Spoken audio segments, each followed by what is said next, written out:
Olá, pessoal, tudo bem? Estudantes do curso de Aperfeiçoamento e Desenvolvimento na área da Educação Bilíngue para Surdos, de Português como Segunda Língua. Sejam todos bem-vindos à nossa terceira aula. Estamos muito felizes com o andamento do nosso curso, mas vocês já me conhecem. Eu sou o professor Tiago, esse é o meu sinal. Então, nós já tivemos um primeiro encontro, nós conversamos um pouco sobre a linguística aplicada e o seu desenvolvimento. Um segundo encontro que nós conversamos sobre o português como segunda língua e o biplurilinguismo.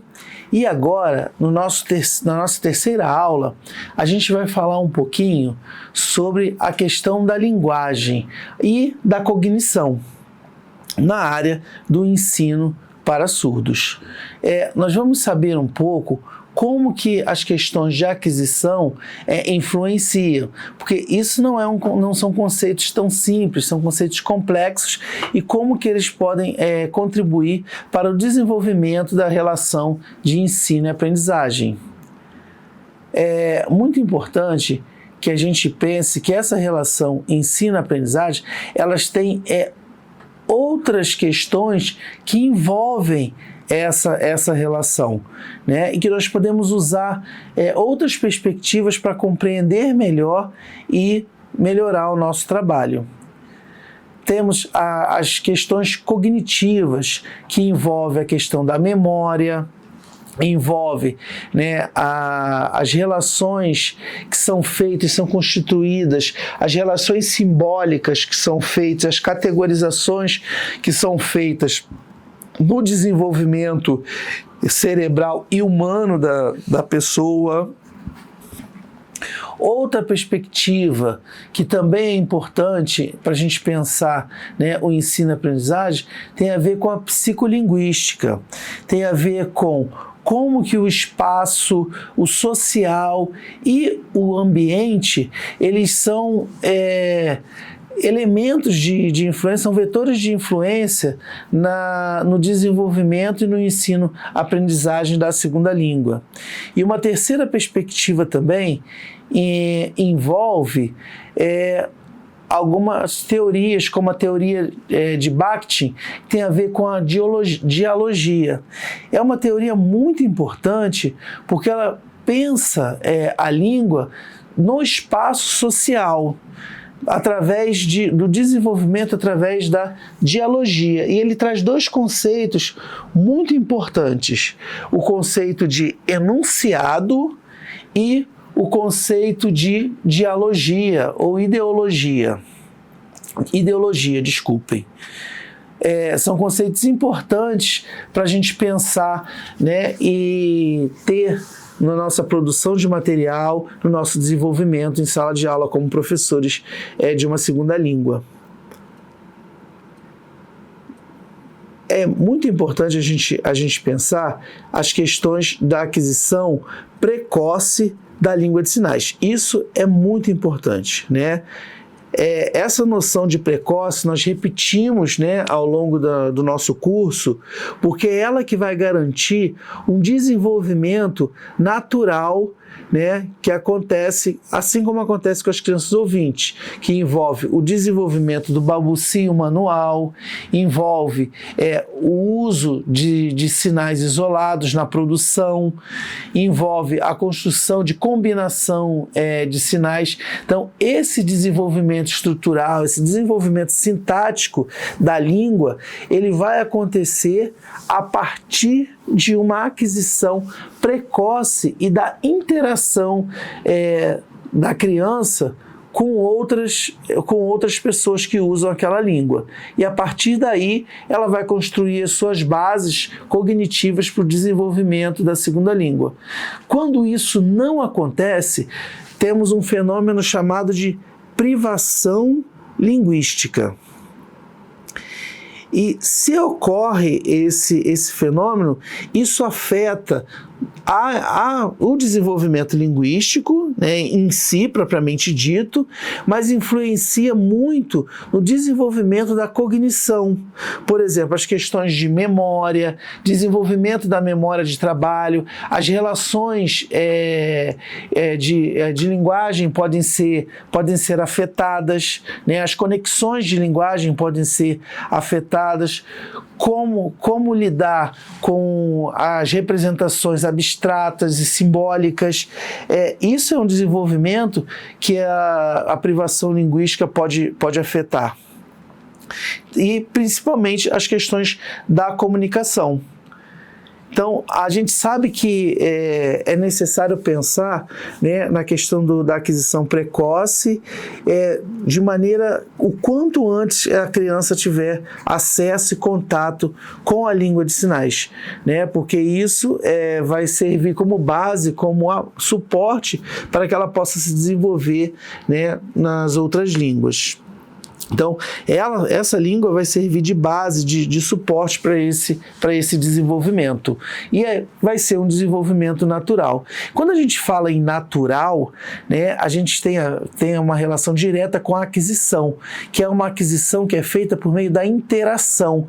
Ela não precisa de treinos, de método específico. A interação, ela permite esse desenvolvimento. E é a interação que a gente fala com a ideia de contato, né? Não é que a pessoa vai naturalmente desenvolver uma língua, né? Tem a ver com a relação de contato.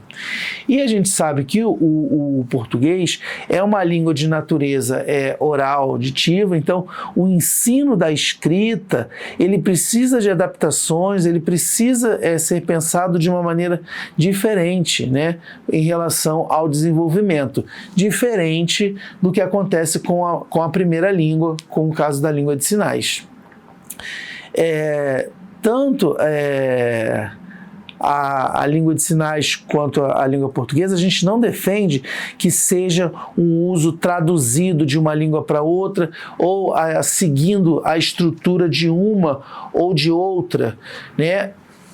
Apenas traduzindo uma palavra por um sinal. Não é essa a ideia quando a gente fala sobre aquisição ou pensamento, desenvolvimento no campo visual da primeira língua e do português como segunda língua, desenvolvimento estrutural e conhecimento dos diferentes contextos de uso. Então, a gente fala sobre o desenvolvimento de sentidos e capacidade de utilização na solução de problemas. E isso não é fácil. Isso é um desafio para o professor, é um desafio também para os estudantes, para os alunos que estão em fase de desenvolvimento e aquisição. Há algumas barreiras que precisam ser pensadas. Por exemplo, a gente tem a barreira fonológica. A gente sabe que os sistemas de som e os sistemas de transcrição sonoro não são uma representação perfeita, né? O som perfeito com a representação sonora, com a forma escrita, mas é um suporte, né? Em que as pessoas muitas vezes adquirem por meio do som, começam a associar o som a forma escrita daquele som. Então, isso é uma barreira também. Uma outra barreira tem a ver com a barreira gramatical. A gente sabe que a língua de sinais ela tem uma estrutura visual, onde o espaço ele é referencial. Muitas vezes, né, a organização da língua ela acontece, né, utilizando aspectos desse visual. Já a língua portuguesa ela é linear, né? Então o seu sistema estrutural exige uma certa linearidade. Então envolve um esforço, né, para o desenvolvimento dessa questão do uso gramatical estrutural dessas duas línguas. E um terceiro aspecto envolve o input, né? O input linguístico ele é muito importante porque ele envolve a relação de contato e acesso com os materiais e com o uso daquela língua. Então, com os significados sociais que eles são utilizados. No caso do português como segunda língua, envolve o contato com os textos, com os significados, com as construções que são realizadas. Então, é possível, né, após a aquisição da primeira língua, pensar no português e nas relações de contato com textos e outros materiais que possam desenvolver esse aprendizado dessa segunda língua, né? Um panorama, né, de desenvolvimento da primeira língua com a segunda língua, a gente pode pensar em alguns aspectos, como, por exemplo, a questão da modalidade, né, que a língua de sinais é uma língua visoespacial e a língua portuguesa é uma língua oral auditiva. E aí é importante pensar no estímulo e no input que é dado, né, a essas crianças para que elas tenham contato, né, com a língua de sinais o quanto antes. Pensem nessa língua de sinais e também protagonizem interações nessa língua, e pensar na língua portuguesa também através do contato escrito, né, o acesso, né, a texto e a modalidade de uso dessa língua. Então, o quanto antes, ou seja, repetindo, né, o acesso precoce a essas línguas, ele garante um desenvolvimento natural. E no caso da língua de sinais, o desenvolvimento do uso, né, dos sinais, da compreensão e desenvolvimento, e no caso da língua portuguesa, a importância do acesso. Agora, é preciso a gente ter bastante cuidado com a questão da privação linguística, pois a gente já sabe que ele pode afetar as questões cognitivas, e quanto antes a criança tiver contato e for exposta à língua, melhor será o seu desenvolvimento. Agora, a gente precisa pensar um pouquinho, né, sobre como alguns conceitos, como algumas ideias da linguística aplicada podem ajudar a gente a pensar nos materiais didáticos para esse desenvolvimento. Então, algumas coisas precisam ser pensadas, como, por exemplo, qual a necessidade, né, para que eu estou ensinando? Quais são os meus objetivos? Quais os níveis linguísticos que eu quero alcançar com o meu material, com a oferta que eu estou fazendo para aquele estudante?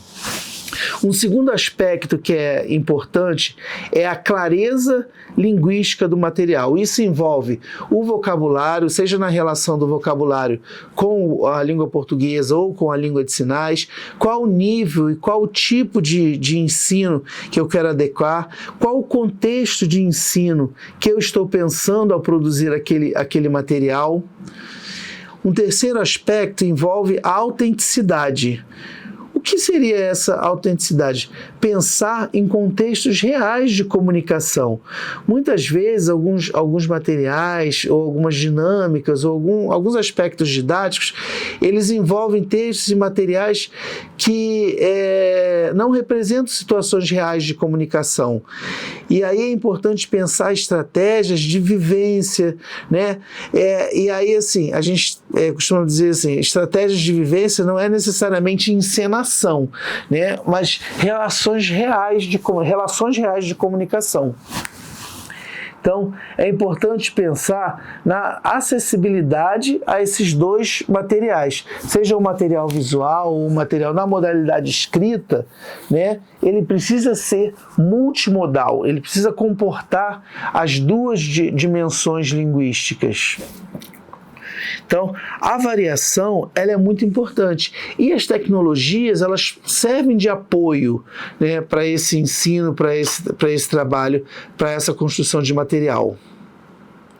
Então, os materiais eles são muito importantes, e as tecnologias elas nos ajudam muito e é importante para a gente usar essas tecnologias, nós conhecermos as áreas envolvidas, o que envolve um conhecimento sobre a língua de sinais e também as tecnologias de apoio, como, por exemplo, as legendas, os glossários, os exercícios relacionados à escrita. Então, assim, é importante a gente pensar sempre que esses materiais também têm que contemplar a dimensão cultural visual, seja na língua de sinais, seja nos textos escritos. E é importante que isso envolva também a construção das identidades e das relações de pertencimento aos grupos sociais a que estamos envolvidos. Então, quando se trata em relação ao uso da língua de sinais, é importante pensar no uso de imagens, o uso de legendas, em muitos casos, às vezes até é interessante alguns áudios, né? Pois vai depender muito da situação e do contexto. Às vezes não são necessários, não são tão pertinentes, mas apenas para que se compreenda a natureza, né, da linguagem, do uso da língua. Também a tecnologia assistivas, como QR Codes, eles podem ajudar na produção desses materiais, no desenvolvimento desses recursos. Então, pensar numa educação plurilinguística de qualidade é um grande desafio. Envolve a compreensão de diferentes processos e como cada indivíduo, cada estudante, cada professor está implicado neste processo. Então, pensar primeiro na questão da primeira língua e no desenvolvimento dessa segunda língua. Então, o professor tem um papel fundamental, importante, para atingir esses estudantes e melhorar as suas habilidades de uso nessa segunda língua. Então, agora, eu espero que vocês tenham gostado dessas nossas aulas e nós nos encontramos no nosso encontro presencial.